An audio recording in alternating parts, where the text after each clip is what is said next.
प्रधानाचार्य महोदय, माननीय उप प्रधानाचार्य महोदय, समस्त स्टाफगण, यहाँ आए हुए सभी अतिथिगण और प्यारे बच्चों, आज आपको एक कहानी सुनाता हूँ। एक बार एक प्रिंसिपल थे। वे बहुत अच्छे प्रिंसिपल थे। उनका ना किसी से शत्रुता रही और ना किसी से दुश्मनी। उनका जीवन साधारण और रोमांच से भरा था। उनके चरित्र में स्पष्टता की सुंदरता थी। वे इतने बुद्धिमान थे कि दैनिक जीवन की सामान्य जल्दबाजी को भी आसानी से संभाल लेते थे।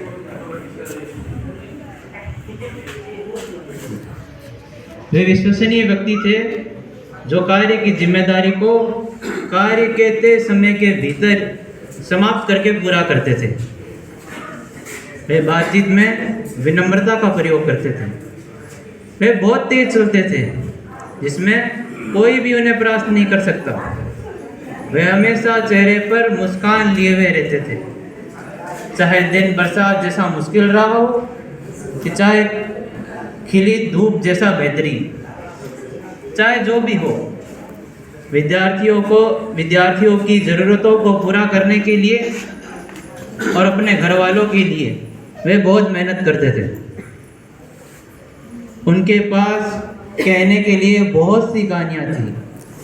वे बच्चों के चहेते प्रिंसिपल थे। एक दिन उन्होंने स्वैच्छिक रिटायरमेंट लेने का फैसला ले लिया।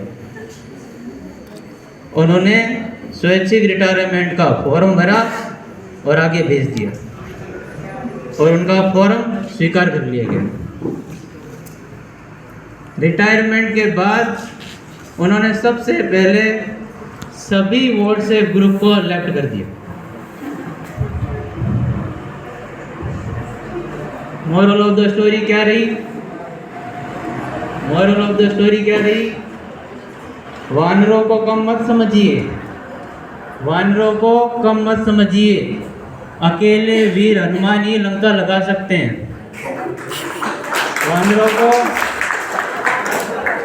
वानरों को कम मत समझिए, अकेले वीर हनुमान ही लंका लगा सकते हैं। व्हाट्सएप ग्रुप को भी कम मत समझिए, ये भी अच्छे खासे प्रिंसिपल को रिटायरमेंट दिला सकते हैं।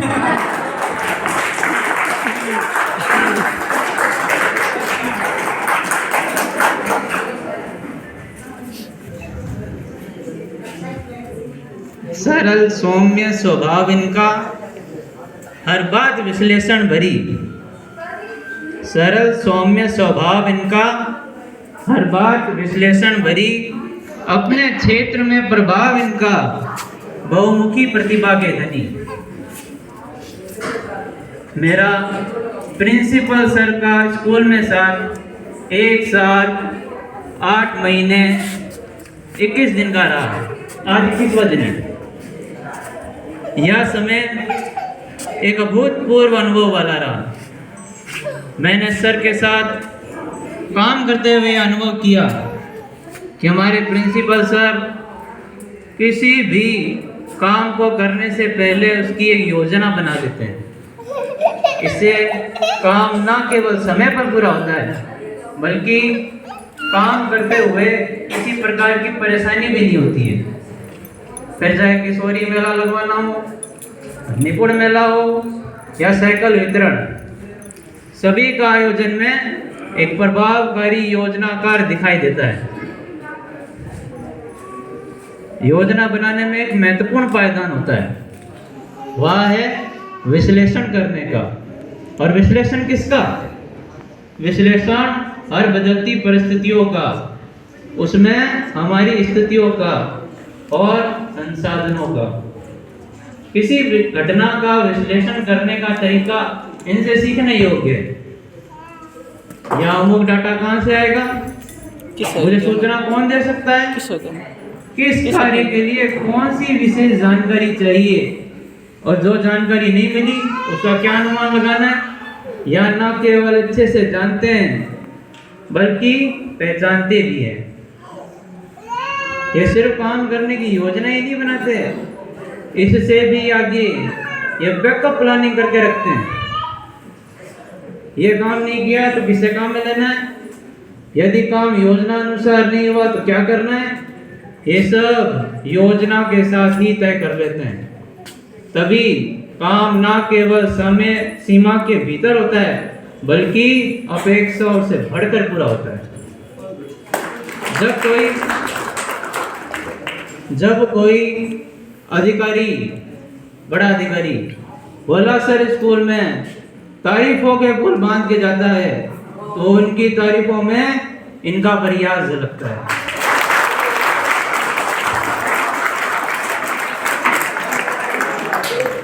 और वे इनकी सार्थकता का आभास कराते हैं। इनके व्यक्तित्व ने पूरे स्कूल पर किसी ना किसी रूप में छाप छोड़ी है। मिड डे मील से लेकर किसी उत्सव के आयोजन तक स्कूल के हर गतिविधि पर इनका पूरा नियंत्रण रहता है। इनकी देखरेख में कोई भी काम अधूरा नहीं रहता, बल्कि तय समय में और तय मानकों के साथ पूरा होता है। स्कूल के प्रिंसिपल के रूप में इनका कालखंड बोड़ासर स्कूल के विकास, आपसी सहयोग और तालमेल, उन्नति का कालखंड रहा है। मेरे लिए यह सौभाग्य की बात है कि मैं इस कालखंड का प्रत्यक्ष भागीदार रहा हूँ। इन सब उपलब्धियों में एक कॉमन चीज दिखाई पड़ती है। पहली, इन्होंने कभी भी किसी के प्रयासों को दबाने की चेष्टा नहीं की। दूसरी, जब कोई विद्यार्थी सफलता के परचम लहरा के आया हो या स्टाफ के सदस्यों को पुरस्कार मिला हो, तो उस सफलता का श्रेय देने से भी ये कभी पीछे नहीं रहे। मैंने उन्हें छुट्टी के बाद गायों को बाहर निकालते देखा है। मैंने उन्हें गेट पर ताला लगाते हुए देखा है। मैंने सुबह सुबह कार्यालय में और आसपास गलियारे में कुरकुरे के रैपर्स, बिस्किट्स के पैकेट्स को उठाकर डस्टबिन में डालते देखा है।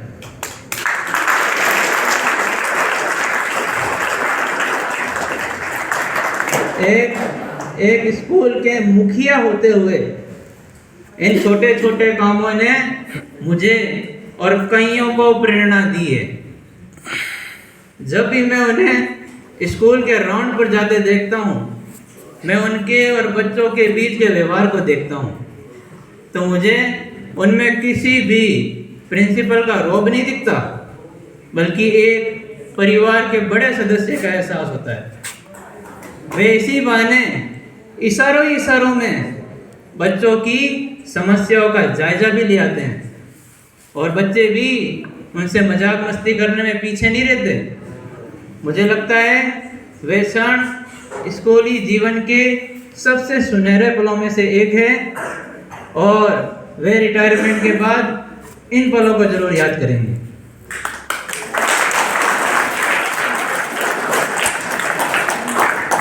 मैं उनके साथ काम करते हुए यह अनुभव किया कि वे जो भी करते हैं पूरे ध्यान से और सोच समझ कर करते हैं और उन्होंने जो भी किया उसका पूरा उत्तरदायित्व लेते हैं। इसी कारण मैंने उनमें सहयोग लेने की भावना को भी महसूस किया। वे अपने हर फैसलों में अपने अधीनस्थों से सलाह लेने में भी नहीं कतराते और स्कूल की समस्या को निपटाने के लिए भी वे सभी की सहमति लेने से भी पीछे नहीं रहते। वे प्रिंसिपल का रौब लेकर नहीं करते और सभी से मान और सम्मान से बात करते हैं। मैंने कभी भी उनके मुंह से अपमानित करने वाली भाषा नहीं सुनी, मतलब वे इस भाषा का भी प्रयोग नहीं करते। प्रिंसिपल सर को पिछले साल पीएचडी की मानद उपाधि दी गई। उनके कई लेख शिवरा पत्रिका जो शिक्षा विभाग की आधिकारिक पत्रिका है उनमें भी छपे हैं। उनका कई स्तरों पर मान सम्मान भी किया जाता रहा है, जिनका ठीक से गिनती करना भी अब मुश्किल है या उनकी बहुमुखी प्रतिभा को बताता है।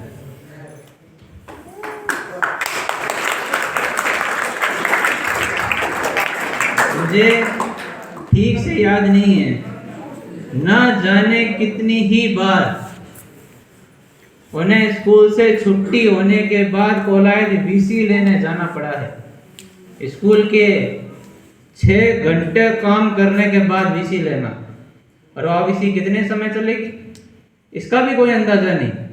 कभी 1 घंटे में ही छोड़ दे, तो कभी 2 घंटे के बाद ही जाने दे, फिर बस पकड़कर घर जाने के लिए घंटा और। ऐसा नहीं है इनके पास विकल्प नहीं है, विकल्प होने के बाद भी स्कूल आकर वीसी लेने का काम भी इन्होंने बखूबी से किया है।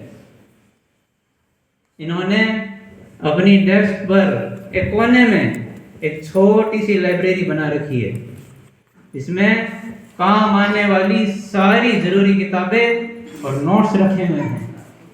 इनका बैग भी सारी जरूरी फाइलों और कागजों से भरा होता है। मैं इनके घर तो कभी नहीं गया, पर मुझे यह पता है इनके घर में भी इसी तरीके का जरूरी सामान रखा होगा। इतना सब कुछ इसलिए ताकि कभी भी किसी भी समय कोई भी सूचना मांगी जाए तो तुरंत दी जा सके। यदि कोई सामान्य व्यक्ति भी कोई काम करवाने आए तो उसको भी इंतजार ना करना पड़े। इन्होंने विरासत में इस विद्यालय को एक मजबूत आधार दिया है, इसमें विद्यार्थियों के उत्कृष्ट प्रदर्शन से लेकर एक व्यवस्थित प्रशासन दिखाई पड़ता है। सरकारी लाभ को बिना देरी के बच्चों तक पहुंचाना हो, कार्य पूरा होने के बाद कार्य का श्रेय देना हो, उदाहरण देकर बताना कि काम को कैसे करना है, कार्य को सक्रियता से तय समय के भीतर पूरा करवाना, यह इनकी विशेषता रही है। चाहे अपने आसपास की खबरों के प्रति सचेत रहना हो या विश्लेषण कर सटीक भविष्यवाणी करना हो या आने वाली परिस्थितियों को भांपना हो, इन सभी का प्रयोग वे निरोधात्मक गतिविधि के लिए करते हैं। निरोधात्मक गतिविधि से मतलब है समस्या से पहले ही उसके समाधान की तैयारी करना, इसे समस्या पूर्व तैयारी भी कह सकते हैं। जब भी किसी ऐसे व्यक्तित्व से हमारा आमना सामना हो तो हम ज्यादा तो कुछ नहीं कर सकते, पर उनसे सीखने वाली बातों को तुरंत अपना लेना चाहिए। और वह कौन कौन सी है? पहला, जिम्मेदारी लेना और उसे पूरा निभाना। दूसरा, कार्य करने से पहले उसकी पूरी योजना बनाना। तीसरा, छोटे छोटे कार्य में भी तत्परता दिखाना। चौथा, अपने आसपास की जानकारी रखना। पांचवा, हंसी मजाक में भी ऐसी कोई बात ना कहना जिससे किसी को भी बुरा लगे। छठा, तय समय में कार्य पूरा कराना। और सातवां, सभी के साथ आदरपूर्वक व्यवहार करना। इन सभी बातों को एक संक्षिप्त रूप में एक कविता के रूप में प्रस्तुत करता हूं।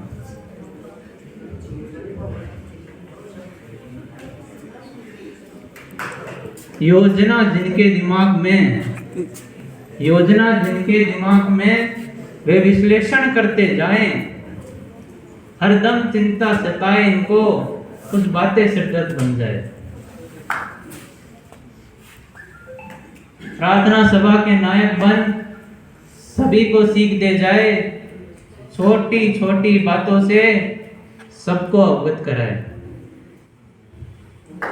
प्रसन्न चित्त, प्रसन्न मन, प्रसन्नता वे फैलाए, हंसी मजाक, चुटकीला अंदाज, सबका मन हर्षाए। सबकी सुनने वाले, स्पष्टता वे दिखलाए, छोटे छोटे कामों से प्रेरणा वे जगाए। तो ये लास्ट की 4 पंक्तियां उनके और बच्चों के बीच में जो व्यवहार है उनके लिए समर्पित है। ठीक है। डंडा अपने पास रखते, डंडा अपने पास रखते सबको वे डराए। डंडा अपने पास रखते और सबको वे डराए। और डरता कौन है? कौन डरता है?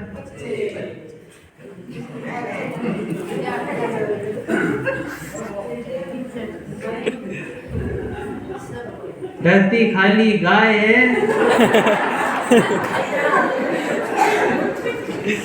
डरती खाली गाय है, बस झूठी डांट लगाए।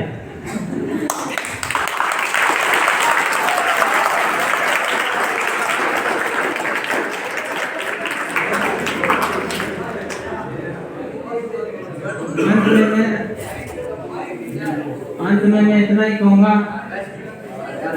स्नेह और सम्मान भरा साथ आपका, स्नेह और सम्मान भरा साथ आपका, संबंधों में बनी रहे मधुरता, सुविधा का आगमन होता रहे, खुशियों से भरी हो यह जीवन यात्रा। इसी के साथ सर का आने वाला जीवन सुखमय, खुशियों से भरा, मंगलमय हो, ऐसी मेरी शुभकामनाएं हैं। धन्यवाद।